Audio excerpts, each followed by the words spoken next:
यह कहानी है एक सन्यासी की। सन्यासी वह होता है जो अपना सब कुछ त्याग कर सिर्फ एक चीज को अपना लक्ष्य बना लेता है। कोई व्यक्ति सन्यासी बेवजह नहीं बनता। सन्यासी बनने के पीछे एक बहुत बड़ी वजह होती है। उसे व्यक्ति के सन्यासी बनने के पीछे भी एक बहुत बड़ी वजह थी। सन्यासी बनने से पहले उसे व्यक्ति के मां ने उसे व्यक्ति से बहुत से गलत कार्य करवाई थी, बहुत से पाप करवाई थी। उसे व्यक्ति का मन उसका मालिक बन चुका था और वह अपने मां का गुलाम। जीवन के हर सुख, आराम और ऐश्वर्य प्राप्ति के बाद भी उसे व्यक्ति के मन में अथाह पीड़ा थी और यही मानसिक पीड़ा उसे सन्यासी बना देती है। सांसारिक दुनिया से दूर हो जाता है, जंगल में रहने चला जाता है, ध्यान करता है, तरह की साधनाएं और अभ्यास करता है, भिक्षा मांगकर भोजन करता है, एकांत और मन का करता है, लेकिन फिर भी उसे व्यक्ति का मन शांत नहीं होता। वह अंदर से बेचैन और परेशान ही रहता है। यहां एक बात समझने वाली है कि ध्यान या किसी भी साधना का जो शुरुआती बिंदु है, उसकी शुरुआत ही तभी की जा सकती है जब हमारा मन शांत हो, जब हमारा मन हमारी सुनता हो। लेकिन उसे सन्यासी का मन ना तो शांत था और ना ही उसकी सुंदर रहा था। उसे सन्यासी के मन में यह बात गहराई से बैठी जा रही थी कि मां को वश में करना, मां पर काबू पाना संभव है। लेकिन फिर एक दिन उसे सन्यासी को एक व्यक्ति मिलता है जो ना तो कोई साधु सन्यासी होता है और ना ही कोई बुद्धिमान व्यक्ति। वह तो बस एक साधारण सा कर रहा था जो उसे जंगल में अपनी भेद को चरा रहा था। वह कर वहां उसे सन्यासी के पास आकर उससे पूछता है, क्या मैं तुम्हारी कुछ मदद कर सकता हूं? तुम बहुत परेशान लग रहे हो। मैं तुम्हें पिछले कई दिनों से देख रहा हूं। तुम बहुत बेचैन रहते हो और तुम चाहो तो मैं तुम्हारी सहायता कर सकता हूं।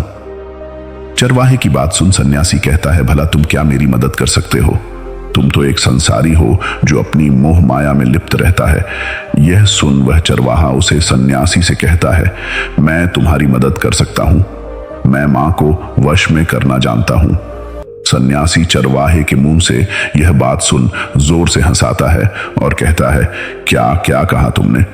तुम मन को वश में करना जानते हो? मैं अपना सब कुछ त्याग दिया, जाकर जंगल में रहने लगा।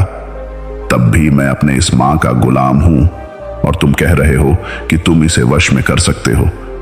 मां को वश में करने के लिए सभी वस्तुओं का त्याग करना आवश्यक नहीं है और ना ही जंगल में जाकर रहना जरूरी है। बस एक चीज है जिसे छोड़ना सबसे जरूरी है। वह एक चीज है गलत जानकारी। आज तक हमारे भीतर जो भी जानकारी गई है उसी ने हमारे मन का निर्माण किया है। सन्यासी उसे चरवाहे से पूछता है, परंतु वह कैसे? वह चरवाहा समझते हुए कहता है, मन को तुमने आज तक अपने जीवन में सबका फल ही खाया। तुम्हें सबके स्वाद के बारे में कुछ भी नहीं पता, तो क्या तुम्हारा मन कभी सेब खाने को कर सकता है? नहीं ना। इसीलिए हमारे मन का निर्माण जानकारी से होता है।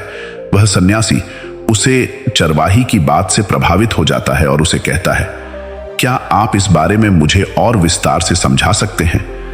अगर तुम अपने मन को वश में करना चाहते हो तो अब मेरी बातों को ध्यान से सुना। तुम अपने मन को वश में केवल तभी कर सकते हो जब तुम अपने मन की जड़ों को देख पाओगे। मां का निर्माण जानकारी से होता है और हमारे शरीर में जानकारी के 5 प्रवेश द्वार होते हैं।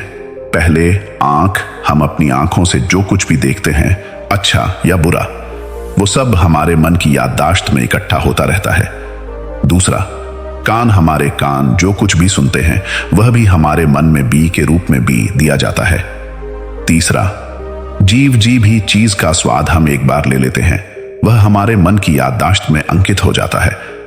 चौथे, नाग, जो भी हम एक बार संघ लेते हैं, खुशबू या बदबू सभी हमारे मन में दर्ज हो जाती हैं। और पांचवा है त्वचा, भी चीज को हम एक बार छू लेते हैं, स्पर्श कर लेते हैं, उसकी याददाश्त हमारे मन में कहीं ना कहीं अंकित हो जाती है। इन 5 शारीरिक दरवाजा से जो भी जानकारी हमारे अंदर जाती है वह जानकारी बीजों के रूप में जमा हो जाती है और धीरे धीरे वृक्ष बनती है। हमारा मन मिट्टी की तरह है जिसमें बीज बोए जाते हैं और हमारी बुद्धि बीज बोने वाले किसान की तरह है। अगर हमारी बुद्धि गलत जानकारी के बीजों को सही जानकारी के बीज समझकर वो देगी तो जब भविष्य में वह बीज वृक्ष बनेगा तो वह खराब फल ही देगा। तुम्हारा मन तुम्हारे वश में इसीलिए नहीं है क्योंकि तुमने पहले से ही अपने मन में बहुत सारे गलत भी हो रखे हैं और अब वो बीज बड़े वृक्ष बन चुके हैं। वह सन्यासी उसे चरवाहे से पूछता है, तो अब मुझे क्या करना चाहिए, क्योंकि अब तक तो मैं बहुत सारे गलत भी हो चुका हूं और जो बोल जा चुके हैं उन्हें वापस निकल नहीं सकता। वह कर वहां उसे सन्यासी से कहता है, अब तक तुम अनजाने में गलत भी हो रहे थे, लेकिन अब जानबूझकर सही बीज बोना आरंभ कर दो। भीतर अगर हजारों भी गलत है तो क्या हुआ, अब से लाखों सही बीज बोने के लिए तैयार हो जाओ। तुम्हें बस पूरे दिन इस बात पर ध्यान देना है कि इन 5 दूरों से तुम्हारे भीतर क्या जानकारी जा रही है और जो जानकारी जा रही है वह सही भी है या नहीं। वह सन्यासी पूछता है, यह कब तक करना होगा? वह चरवाहा कहता है, पूरी जिंदगी भर। जिस प्रकार तुम हर दिन अपने पेट को अच्छा भोजन देते हो, उसी प्रकार तुम्हें हर दिन अपने दिमाग को भी अच्छा भोजन देना है। यानी सही जानकारी और सही विचार। जीवन में हर दिन हर पल तुम्हें सिर्फ 2 विकल्प मिलेंगे, जिसमें से एक विकल्प तुम्हारे लिए सही होगा और दूसरा गलत, लेकिन तुम्हें हर बार सही विकल्प का ही चुनाव करना है। हमेशा याद रखना, सही विकल्प का चुनाव करते समय तुम्हारे भीतर पीड़ा पैदा हो सकती है, लेकिन वह पीड़ा सिर्फ कुछ समय ही रहेगी।